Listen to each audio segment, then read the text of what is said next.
Doctor Juan Daniel Oviedo, ¿qué incentivos concretos propone para atraer inversión privada a departamentos históricamente rezagados como Cauca, Chocó y Nariño? Tiene 90 segundos que comienzan ya. Muchas gracias por la pregunta y creo que es clave que dentro de las 5 bombas de tiempo que queremos desactivar, Paloma y Oviedo, en nuestro gobierno, está la bomba de tiempo de confianza. Y esa confianza tiene que venir de la mano de incentivos a la inversión del sector privado. Y específicamente en el Pacífico colombiano necesitamos que la inversión en infraestructura de conectividad terrestre sea un mecanismo de hacer equipo el sector público y el sector privado. Que podamos establecer cómo la conectividad entre Popayán y Pasto se hace de forma digna. Que podamos garantizar que la entrada al Chocó a través de Pereira suceda de forma digna y que permita que esta conectividad terrestre nos aleje de los fenómenos de inseguridad estructural que tenemos en el Pacífico y en el suroccidente de Colombia. Adicionalmente, la apuesta minera del Chocó con sostenibilidad ambiental en materia de cobre tiene que ponerse sobre la mesa y salir adelante para que esos recursos permitan también el cuidado de los ecosistemas ambientales de este departamento tan importante. Muchas gracias, doctor Oviedo. Vamos con la doctora Zamora, quien va a sacar la balota, el número de la pregunta que le corresponde. Número 3. Número 3. Muy bien, doctora Marta Lucía Zamora. La pregunta es, alcaldes y gobernadores de la región han reclamado por falta de articulación con el gobierno nacional en seguridad. ¿Cómo evitaría ese choque institucional? ¿Cuál sería el apoyo que se le daría a esta parte del país desde su gobierno? Bueno, en este momento tenemos muy claro el acto legislativo, que es precisamente el régimen general de participación, pero no se ha desarrollado legislativamente. En este momento se ha elaborado, digámoslo así, se ha prensado en la ley que desarrolla ese acto legislativo, pero no ha sido debatida en el Congreso de la República. Esta ley general de participación es fundamental para poder articular el centro con las regiones. No se ha podido hacer en este momento y también considero que eso va a permitir generar los recursos que requieren las regiones para poder desarrollar. Pero base fundamental es la confianza, es el respeto, es el reconocer en el otro a las regiones y darles su lugar especial. Es decir, aquello que tuvimos que ver hace unos días, en los cuales el gobierno ha tenido esa altísima pugnacidad con las regiones, no puede volverse a repetir. Las regiones tienen su propia dinámica, sus necesidades, sus situaciones particulares que deben ser respetadas y deben ser reflejadas en una ley que desarrolle ese régimen general de participación. Por esa razón, en todos los aspectos, educación, cultura, en relación con el tema de orden público, debemos analizar y hacer una prioridad sobre ese enfoque diferencial de cada una de las regiones. Cada una, como lo digo, tiene sus particularidades. Por esa razón no puede haber esa desconexión, jamás la puede haber. El gobierno y las regiones, el gobierno central me refiero, y las regiones son un solo cuerpo. Muchas gracias, doctora Marta Lucía Zamora. Doctor José Manuel Restrepo, ¿ahí me están oyendo? La pregunta número 8. Doctor José Manuel Restrepo, ¿qué va a hacerse en su gobierno para mejorar las relaciones con Ecuador que hoy afectan en particular al suroccidente colombiano y a este Valle del Cauca? Somos absolutamente conscientes de que las relaciones con el Ecuador son sustantivas para el país y para el Pacífico. Estas relaciones valen más de 3.000 millones de dólares entre exportaciones e importaciones. Son relaciones claves para la industria, para el desarrollo además de oportunidades de turismo, por ejemplo, turismo en salud con el departamento de Nariño y también con el departamento del Cauca. Lo primero que hay que hacer es garantizar la seguridad en la frontera. Si existe riesgo en materia de inseguridad, va a ser muy difícil recuperar de manera exitosa esas relaciones con el Ecuador. Y eso significa ejercer la autoridad en zona de frontera sobre los cultivos ilícitos y sobre los actores criminales. En el ejercicio de la autoridad, simultáneamente con esto, tiene que haber una dosis que el gobierno Petro ha sido incapaz de lograr. Diplomacia, diplomacia y más diplomacia. Y esa diplomacia supone un trabajo mancomunado con el Ecuador en el marco de la CAN para demostrar que al final los que no pueden perder son las mayorías de los ciudadanos, porque la afectación en las relaciones con Ecuador termina favoreciendo al contrabandista, perjudicando al ciudadano, perjudicando al bienestar de los consumidores y perjudicando a exportadores e importadores. Muchísimas gracias, doctor José Manuel. Este es el momento en que si alguno de ustedes quiere utilizar el derecho a la réplica, lo puede hacer, y la primera que lo ha levantado es la doctora Zamora. Bueno, solamente Juan Daniel se ha referido a la reactivación económica en el campo privado con los recursos, y yo creo que también es importante que tengamos en el radar el tema de vivienda. En el tema de vivienda tenemos tres fuentes importantísimas: los recursos del Estado, a través, por ejemplo, de no solamente el presupuesto general de la Nación, sino también de las remesas; la participación de la empresa privada, entendido como los gremios que nos van a colaborar; la parte de financiera, el sector financiero, y también las cajas de compensación. Estos conforman una unidad que debe trabajarse como antes del 2024 existía, y volver a programas tan importantes como Mi Casa Ya. Esa dinamización de la economía en sectores como en Buenaventura es fundamental para poder generar por lo menos 15.000 viviendas, 150.000 viviendas, que es importante reactivarlas, y por eso se requiere la confianza, el trabajo en equipo y volver a lo que Colombia era un ejemplo en vivienda. Muy bien, doctora Zamora, vamos a darle el espacio de 30 segundos a la contrarréplica para que quede en ese orden, ¿no? No, pero va a ser No sabe- contrarréplica. Primero José Manuel lo Entonces, pidió José Manuel primero. tiene también el... Sí, yo lo llamaría como una réplica genérica. Y la réplica genérica es que yo creo que el desarrollo de algunos territorios del Pacífico colombiano tiene que combinar como nunca antes una dosis de corazón, compromiso social, una dosis de competitividad y mucho compromiso del actor de gobierno, es decir, del propio presidente de la República. En ese orden de ideas, nosotros tenemos la idea de hacer de algunos de los territorios del Pacífico la oportunidad de una zona económica especial, que tenga beneficios tributarios y compromiso desde lo social. Y eso incluye especialmente a Buenaventura, entre otros municipios. Muchísimas gracias, doctor José Manuel. Doctor Juan Daniel Oviedo. Bueno, yo quería sumarme a las reflexiones de Marta Lucía sobre esa desconexión que existe entre el gobierno nacional y los territorios. Y creo que es importante señalarlo aquí en Buenaventura y solidarizarnos con la situación de la gobernadora del Chocó, ¿sí? Que el Pacífico, pero el país está extorsionado también políticamente, no solo la extorsión que vemos en las calles de Buenaventura, sino que políticamente Colombia está extorsionada. Pero lo más grave es que necesitamos que ese trabajo en equipo del sector privado le traiga dignidad a esos departamentos. Porque no es posible que un gobierno castigue a un departamento por pensar políticamente distinto con una vía destrozada y con una vía derrumbada como es la entrada al Chocó por Pereira, por ejemplo. Es desastroso. ¿Y eso qué hace? Que el Pacífico y el suroccidente estén desconectados y víctimas de esta inseguridad estructural. Muchísimas gracias, doctor Juan Daniel. Segunda Vamos ronda con la de segunda preguntas. ronda de preguntas, Luis Antonio.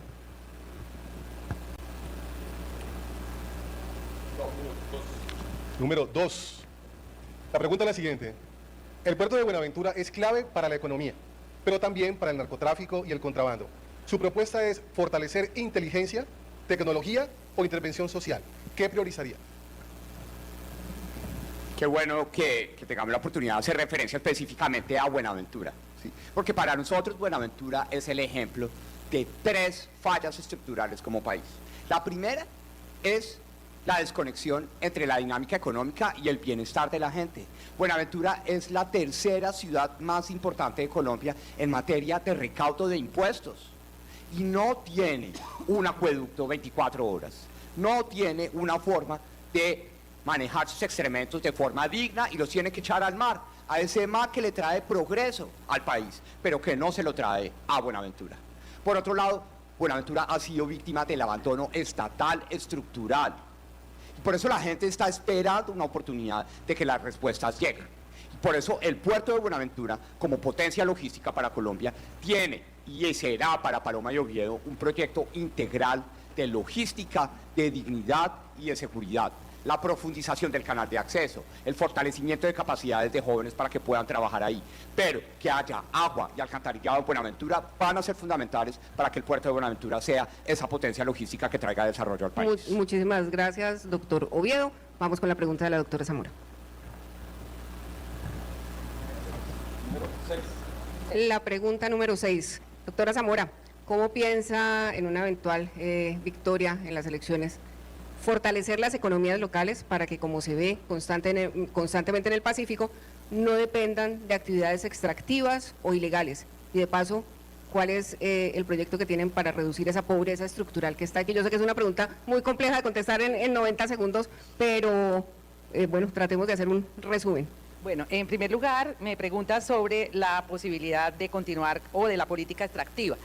Sobre esto se ha discutido muchísimo, tanto a un nivel técnico como a un nivel político, como a un nivel jurídico, sobre esos temas. Pero yo creo que Colombia, como muchos de otros países, está abocada a una transición energética, pero en nuestro caso debe ser una transición energética pensada, regulada, razonable, para que esto no produzca unos efectos negativos en la población. Y además de eso, traiga consigo una serie de demandas contra el Estado que le generan la pérdida de muchísimos recursos. Así es que esa transición debe ser un proceso que pueda llevarse a cabo de manera paulatina, siempre lógicamente hacia ese fin cual tenemos, que es la protección del medio ambiente y de la vida misma de todas las personas. Así es que yo estoy de acuerdo con continuar con la extracción, continuar con la exploración, pero dentro de un marco de regulación que no afecte ni la vida de las personas ni los ecosistemas. De otro lado, me dices tú que la reactivación económica, todas las apuestas que presentamos a ustedes y que presentamos en nuestro programa de gobierno van destinadas a esa reactivación económica, tanto desde el concepto relacionado con la parte fiscal, como precisamente lo que hablábamos, atacar los problemas de orden público y todo esto que llevan a una reactivación económica y que podría desarrollar de manera más profusa, pero no alcanzo a hacerlo. Al final, de pronto, cuando tenga su intervención de despedida, ¿puede ampliarlo un poco? El turno para el doctor Restrepo, la pregunta. Número 7. Doctor Restrepo, la pregunta es, ¿qué medidas implementará para mejorar la calidad educativa en zonas rurales dispersas del Pacífico colombiano? La única manera de enfrentar los desafíos de abandono, los desafíos de violencia, los desafíos sociales es a través de la educación. Nuestro compromiso primigenio tiene que ser con la educación de esos jóvenes. Pero esa educación en zonas rurales tiene que tener un trabajo especial. Ha habido históricamente modelos exitosos como el modelo Escuela Nueva y modelos similares hoy a nivel internacional. Tenemos que llegar con una plataforma tecnológica mucho más fuerte, acceso a conectividad, y tiene que haber un compromiso del gobierno en esa dirección. Tiene que haber un trabajo también directamente relacionado con la calidad de los maestros, con los profesores, y darle un acompañamiento a estos jóvenes en términos de lograr su mayor nivel de permanencia dentro del sistema educativo. En zonas más rurales es necesario también proveer caminos para la conectividad fluvial, porque muchas veces esto complica el proceso educativo. En la medida en que tengamos acceso a tecnología, mejoramiento de la capacidad docente, acceso a posibilidades para que el niño llegue efectivamente a la escuela, y un trabajo especial con los rectores de colegios, que son los determinantes de un proceso educativo de calidad, podríamos generar esas posibilidades y darle también opción a esos jóvenes para que puedan tener continuidad de formación después de la educación básica y media, que permite incluso entrar a programas de formación de educación terciaria a través de metodologías de una universidad o un modelo virtual. Muchísimas gracias, doctor Restrepo. Les recuerdo que a cada uno le queda la posibilidad de utilizar una vez la réplica. Si alguien quiere usarla en este momento, bien pueda. ¿Esta sería la última? Si la quieren usar ahora o la dejan para la tercera ronda de preguntas que vamos a hacer. Como ustedes quieran, el doctor Juan Daniel si la quiere utilizar en este momento. Adelante, doctor. Muchas gracias, Vicky. Miren, yo creo que cuando estamos hablando de pobreza estructural tenemos que hablar de Buenaventura. ¿Sí? No existen estimaciones oficiales públicas, pero como director del DAN en su momento pude ver cómo en Buenaventura más de la mitad de la gente vive en situación de pobreza. Una pobreza que está estructurada en la informalidad, ¿sí? Porque aquí la principal fuente de trabajo es la burocracia pública en lo formal, y en lo privado es el mototaxismo, la venta de comida en la calle y las peluquerías, ¿sí? Entonces, para resolver el problema estructural necesitamos también que la educación, y mi solidaridad con lo que está pasando en la Universidad del Pacífico, una universidad pública que requiere recursos para que podamos formar en oficios y habilidades también a los jóvenes y a las personas que están trabajando en la calle de Buenaventura, para que con educación y crédito puedan salir de esa pobreza. Gracias, doctor Oviedo. La doctora Marta Lucía decidió también Lo usar pensé mucho, pero su sí réplica. me la voy a gastar, porque cuando se habla de educación yo creo que Buenaventura es un punto fundamental para el desarrollo de esas nuevas tecnologías como el blockchain y la inteligencia artificial. Yo creo que a través de las concesiones podemos recoger recursos que permitan formar a los jóvenes, que aquí son tantos y en una situación de informalidad laboral y tampoco con oportunidades de educación, que permitan tener una capacitación en estas nuevas tecnologías, en una inteligencia artificial puesta al servicio de los puertos, de las importaciones, de las exportaciones, y por esa razón quiero complementarlo sobre ese aspecto. Muchas gracias. No, solamente quería recordarles que esta transmisión, este diálogo por el Valle que realizamos desde Buenaventura, lo estamos transmitiendo por la página web del país, www.elpaís.com.co, por las redes sociales, por el canal Telemar, y también nos acompaña la FM en esta transmisión. Adelante, Luis Antonio. Así es, Vicky. Vamos con la tercera pregunta de este primer módulo. Igualmente, el mismo estilo, una balota para poder conocer el número de la pregunta. Número 4, la pregunta número 4. ¿La hago yo? Le cedo el turno. Bueno, doctor Juan Daniel, hay un debate permanente entre inversión social o mano dura. En regiones como el Pacífico, donde hay, usted lo mencionaba ahora, pobreza estructural, ¿cuál va a pesar más en la estrategia de un eventual gobierno suyo de Paloma de Valencia? Creo que coincidencias nos llevan a profundizar este mensaje. Lo que está pasando aquí en Buenaventura es el resultado de 3 fallas estructurales del Estado: desigualdad, la desconexión del progreso y del crecimiento con el bienestar, y al mismo tiempo una informalidad que le ha abierto las puertas a que la inseguridad y la delincuencia controle la vida local de esta ciudad.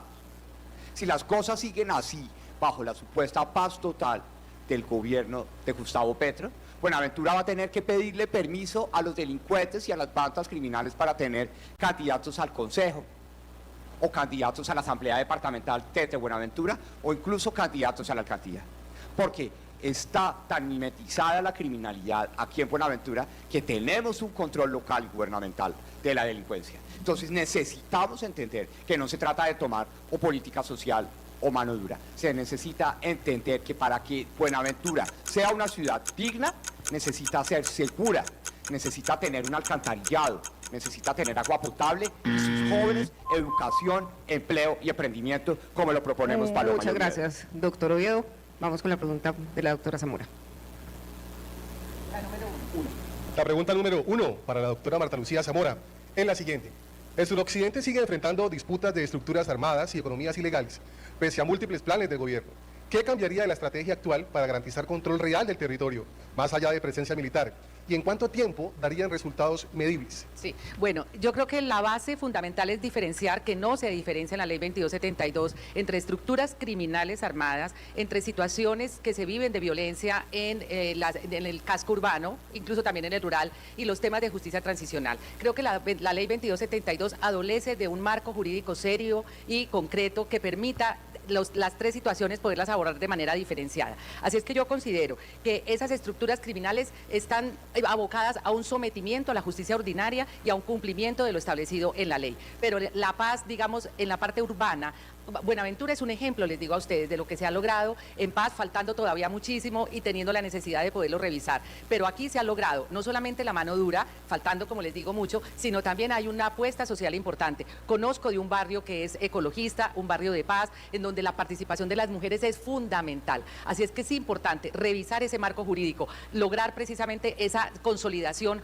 jurídica para diferenciar las diferentes estructuras, ese sometimiento, sobre eso mano dura, un fortalecimiento de la fuerza pública que permita inteligencia para el seguimiento de las conductas punibles, pero también una apuesta social fundamental como el ejemplo que les pongo a ustedes. Muchísimas gracias, doctora Zamora. Vamos con la última pregunta de esta ronda, a que sé cuál es, la número 9. La número 9, doctor José Manuel Restrepo. ¿Cuál será la estrategia de un eventual gobierno suyo en el tema de la salud pública? ¿Y cómo va a resolver esa crisis de acceso a servicios de salud, sobre todo en territorios apartados del Pacífico colombiano, donde ni siquiera hay infraestructuras hospitalarias en sus ciudades principales como Quibdó que funcionen, o Buenaventura? Y lo primero es que nosotros estamos en medio de una crisis humanitaria en materia de salud. Una crisis humanitaria en donde hay inacceso a medicamentos para el 90% de la población, donde hay cierre de servicios de salud, donde se ha incrementado en más de un 60% el gasto privado en salud. Eso significa que estamos frente a un problema de crisis humanitaria. Y esto tiene que enfrentarse con inyección de recursos. Nosotros con Abelardo hemos hablado de 10 billones de pesos para que el sistema de salud sea capaz de atender las necesidades en medicamentos, en atenciones, exigirle a las EPS también el cumplimiento de citas, de tratamientos no programados. Pero hay que fortalecer, sobre todo en zonas marginadas, centros de atención primaria. Yo en eso reconozco que ese es un camino real, concreto y específico. Que tengan atención, que tengan dotación. Y eso supone también inversiones en esa dirección. Y que hay que fortalecer las capacidades de atención, dándole, entre otras, además, garantías a médicos y enfermera, personal médico, para que pueda atender estos sitios específicos. Y luchar activamente contra la corrupción, porque en buena parte también de muchos de los territorios del país, incluido el Pacífico, las IPS se las han robado enteritas. Hay que hacer un esfuerzo de lucha activa contra la corrupción y fortalecer algunos hospitales, Guapi, Timbiquí, Tumaco y Piales, que necesitan un apoyo por parte del gobierno nacional. Muchísimas gracias. Usted es el único que tiene derecho a la réplica. Sí, y la tenía aquí programadita. Se va a replicar el mismo con lo que acaba de decir. No, mentiras, o cualquiera de las otras preguntas. No, sí quería hacer una réplica porque he tenido un sentimiento en el viaje al Pacífico, ya lo he recorrido en todos sus departamentos y me ha pasado ya en 3 oportunidades que al llegar al aeropuerto se me acercan jóvenes con lágrimas en los ojos pidiendo que los protejan y que los cuiden. Alguno de ellos incluso en el departamento de Nariño se me acercó diciendo: ayer asesinaron a mi hermano, a Daniel Figueroa, y me pidió que hablara de él en estos espacios. Lo voy a hacer públicamente, porque yo creo que en el Pacífico hay que enfrentar de raíz el cáncer que lo genera, la producción de hoja de coca, el narcotráfico, y esto tiene que ser con ejercicio de autoridad significativo, luchar contra estos grupos organizados, criminales, que se dividen las ciudades y por la vía de la extorsión están agobiando a los ciudadanos. Y eso requiere autoridad y carácter, simultáneamente inversión social, pero sobre todo también autoridad y carácter. Y el tema del narcotráfico, fumigación aérea, erradicación manual, extinción de dominio, sustitución de cultivos ilícitos de manera forzosa y extradición. Si no se ejerce autoridad, va a ser muy difícil enfrentar el desafío. Muchas gracias, doctor Restrepo. Así vamos avanzando en este debate, una alianza estratégica de Diario El País, Canal Telemar y la FM RCN. Gracias a las personas que nos siguen a través de nuestras transmisiones en Telemar, igualmente en las páginas del país.com.co y las redes sociales del país. Vamos a hacer una pregunta que ha sido formulada por otro aliado que se ha vinculado a esta importante actividad. En Buenaventura existe una asociación de periodistas, locutores, camarógrafos y editores. Las siglas APP-BOOM. Desde APP-BOOM también se vinculan con una pregunta que es para los 3 representantes de las fórmulas presidenciales. La pregunta es muy sencilla. ¿Cómo hacer para darle un mayor valor, una mayor visibilidad al trabajo que desempeña ese cargo de vicepresidente o vicepresidenta de la República? Que no pase de ser únicamente un puesto decorativo ni un padrino de alguna región, sino que tenga contundencia y aporte al desarrollo del Pacífico colombiano. ¿Cómo hacemos para que se fortalezca esa vicepresidencia con mejores funciones? Cada uno tiene 1 minuto y medio. Doctor Oviedo. Gracias por la pregunta, en las últimas semanas ha sido bastante controversial el rol de la vicepresidencia, por lo que ha generado es la reflexión de ser honestos, ¿sí? Y esto solo está arreglado por la Constitución. Hay un decreto que es el segundo decreto que se emite el 7 de agosto, que en este caso se emitirá el 7 de agosto de 2026, que le asigna algunas funciones particulares a la vicepresidencia. Pero estando aquí en Buenaventura y siendo tan reconocido por ser tomado fuera de contexto, por hablar claro de la realidad, de indignidad en la que vive esta ciudad, de abandono estatal en la que vive esta ciudad, el compromiso de nuestro gobierno, el de Paloma y Oviedo, es que la vicepresidencia asuma la gerencia del proyecto Dignidad Buenaventura. Y ese proyecto Dignidad Buenaventura lo veníamos discutiendo desde ayer en una reunión en el Congreso con Paloma, va a permitir que en cabeza de la vicepresidencia se articule la supervisión de las entidades del gobierno nacional, departamental, local, fondos multilaterales, el fondo Todos Somos Pacífico, para que por fin en 2030 haya agua potable, seguridad, menos informalidad y más oportunidades para los jóvenes de Buenaventura. Muchas gracias, doctor Oviedo. Doctora Marta Lucía Zamora. Bueno, más allá de lo que formalmente establece la Constitución política, que podemos ocupar un cargo en el Ejecutivo, el reemplazo del presidente de la República, hemos hablado con el candidato Roy Barreras y realmente debo ser consciente de mi perfil, de mi trabajo de 35 años en la rama judicial, el Ministerio Público, los temas de paz, el acuerdo de paz, y por esa razón mi apuesta o mi ofrecimiento es participar en la conformación de esos escenarios especiales de justicia en los cuales pueda llegar a todos los sectores del país. Además de eso, la búsqueda de diálogos y la fortaleza, como lo decía el doctor José Manuel, la fortaleza tan importante como fui fiscal general de la Nación y tengo la experiencia, los conocimientos para que exista esa voluntad y esos resultados tan importantes en los casos más graves de orden público, pero a su vez también la experiencia que pongo al servicio de toda la ciudadanía y es el haber trabajado en la Jurisdicción Especial para la Paz como magistrada auxiliar, desde el acuerdo de paz que permita continuar con diálogos honestos, con diálogos donde se cumple la palabra, en diálogos en los cuales esos ofrecimientos del cese al fuego sean reales y efectivos y sean inmediatos, en un diálogo que permita también la inclusión social para que la juventud de Buenaventura tenga un mejor futuro en este país. Muchísimas gracias, doctora Zamora. Su turno, doctor Restrepo. Nosotros hemos dicho que el territorio del Pacífico tiene los 3 activos que lo hacen poderoso. Tiene la biodiversidad, territorio amplísimamente reconocido por este tema. Tiene también el talento de su gente y tiene las expresiones culturales. Esas 3 cosas los hacen distintos. ¿Cómo lograr desde una vicepresidencia que sea capaz de conectar a Colombia, al Pacífico con el mundo, aprovechamiento de esas oportunidades?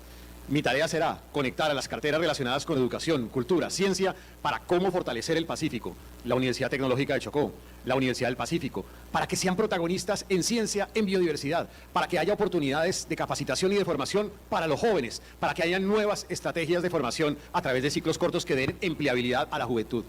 Conectar también la Cancillería con el mundo, para abrirle al Pacífico un relacionamiento más activo con todo el Asia y que yo sea protagonista de abrir nuevas oportunidades con el Asia que conecten con el Pacífico, con Japón, con India, con Singapur, con Malasia, oportunidades económicas para este territorio. Conectar el Ministerio de Infraestructura con recursos que podamos recibir para el desarrollo de infraestructura, infraestructura vial, portuaria, aeroportuaria, para conectar el territorio y abrir oportunidades de relacionamiento comercial. Y conectar también el Ministerio de Defensa con temas de seguridad estratégica para luchar contra la extorsión y contra el narcotráfico en este territorio.